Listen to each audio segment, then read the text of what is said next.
Mr. President. Senator from Wyoming. Thank you, Mr. President. Mr. President, I come to the floor today to oppose this Democrats' latest multi-trillion-dollar spending spree. It's only been 4 months since the Democrat passed the $1.9 trillion spending bill, and it was done through Congress on a party line vote. Not a single Republican voted for the bill. Democrats put the whole thing on a credit card. The bill is going to be paid for by our kids and our grandkids, and they're going to have to pay for it with interest. To me, that bill was completely unnecessary. It was a big payoff to the people who run the Democrat Party. $86 billion for union bosses, hundreds of billions for bankrupt blue states, and free vacation time for D.C. bureaucrats. There was a big expansion of Medicaid. There's an even bigger expansion of Obamacare, and millions of dollars went for so-called climate justice. The bill flooded the country with cash, and it did so without adding goods or services to the country. So what happens? Well, prices go up. It is no wonder that prices have gone up since Joe Biden took office. Experts from both parties warned that the so-called stimulus bill would actually cause inflation, and that includes President Obama's economic advisor, Larry Summers. Critics also included former Obama economic advisor Jason Furman. He said, this is what I want to make sure I get the quote right, he said, "I don't know any economist that was recommending something that the size of what we passed." Didn't know a single economist that recommended it. The nonpartisan Congressional Budget Office said, "We don't need any stimulus funding." Well, it didn't stop the Democrats. The Congressional Budget Office said our economy would be back to normal, they said, this summer, without a dime of additional spending. Democrats, of course, ignored the experts. They got their hands on America's credit card, and they just couldn't resist using it. One measure of inflation is now the highest it's been in nearly 30 years. Filling up a pickup truck in my home state of Wyoming, and I was there again this past weekend, is now about $25 more expensive than it was the day that Joe Biden was inaugurated. For 3 months in a row, prices have gone up faster than wages. In effect, the American people, because of the inflation exceeding wages and growth, the American people have taken a pay cut. Two things I hear about every weekend in Wyoming.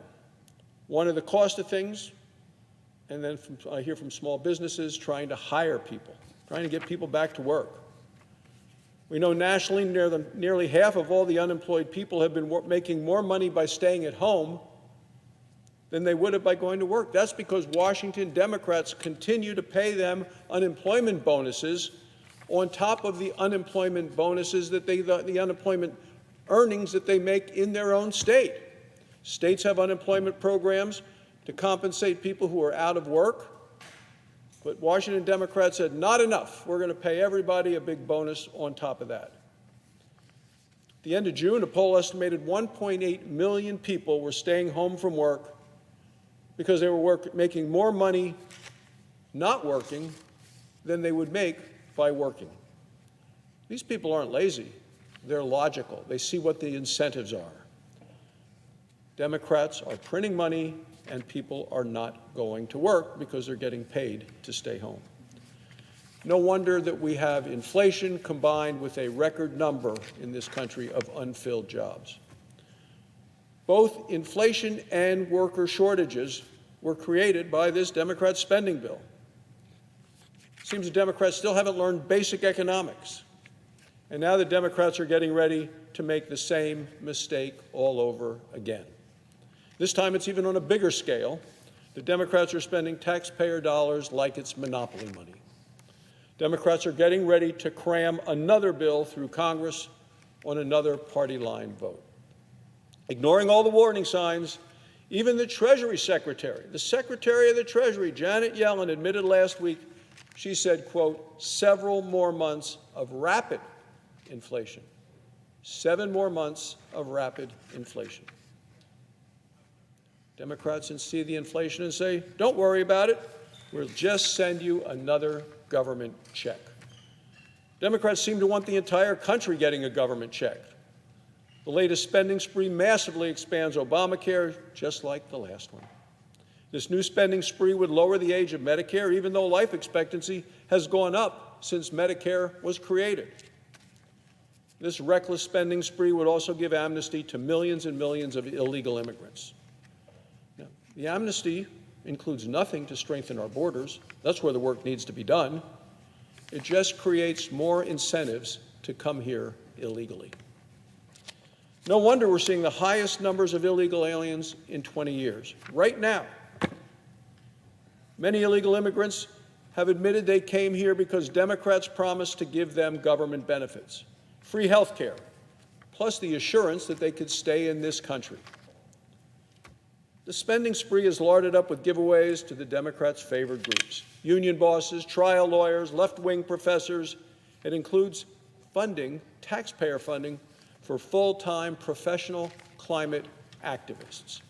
So this very morning, Representative Ocasio-Cortez of New York and 80 other members and Democrats sent a letter to Senator Schumer demanding funding of these activists. Senator Schumer went straight to the floor, and he said he would include it. Now, these full-time climate activists would get a government paycheck, free health care, free child care, free college tuition, free housing. Part of the Democrats' goal of replacing middle-class jobs with government checks.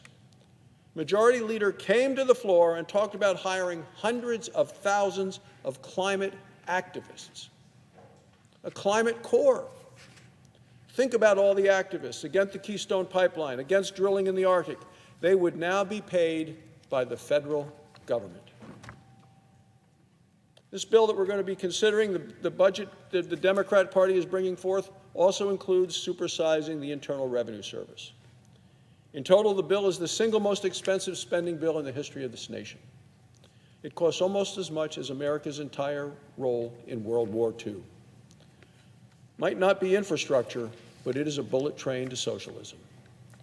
This new spending bill raises taxes, yet it gives carve-outs to rich people in blue states and owners of electric vehicles. Let me be very clear. Not one Republican is going to vote for this budget bill. Not one in the House, not one in the Senate, not for this bloated, reckless spending spree with all the taxes included. That's why all it takes is one Democrat in the Senate or a handful in the House to stop this freight train to socialism. This means all eyes will now be on the Democrat caucus. Chuck Schumer and Nancy Pelosi want absolutely every one of them to walk the plank. One Democrat could stop this sprint to socialism, stop this massive amnesty, stop these crippling tax increases. If none do, every single Democrat will be held responsible for the consequences of their actions. The consequences mean more inflation, with higher costs of gas, of goods, of groceries, more worker shortages, and more debt for our nation. Democrats did enough damage with their last spending blowout. The new spending spree is twice as big, and the timing is even worse.